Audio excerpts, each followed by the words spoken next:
परीक्षा. एकदा एका गुरुच्या आश्रमात 3 मित्र अध्यात्म शिक्षण घेत होते. गुरुंनी त्यांना अनेक विद्या शिकवल्या, वेगवेगळ्या प्रकारचे शिक्षण दिले. जेव्हा त्यांचे शिक्षण पूर्ण झाले तेव्हा ते तिघे गुरूंची आज्ञा घेऊन घरी जाण्यास निघाले. थोडे अंतर चालून गेल्यावर त्यांना रस्त्यात बरेचसे काटे पडलेले दिसले. तेव्हा पहिला शिष्य म्हणाला, आपल्याला या काट्यापासून स्वतःचे रक्षण करावे लागेल, आणि तो हळूहळू पाय टाकीत पलीकडे गेला.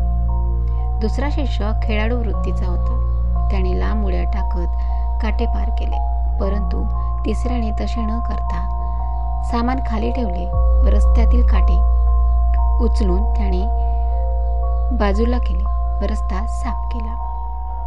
आणि त्यावेळेस त्याच्या हातात पायात काटे टोचले, पण त्याने त्याची पर्वा केली नाही.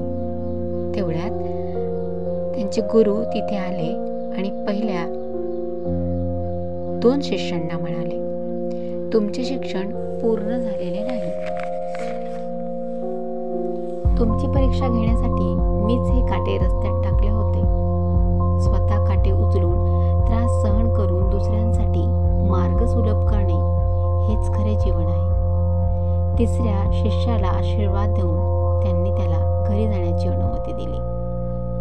यातून बोध: परोपकाराची सवय हे विद्यार्जनाचे मूळ आहे.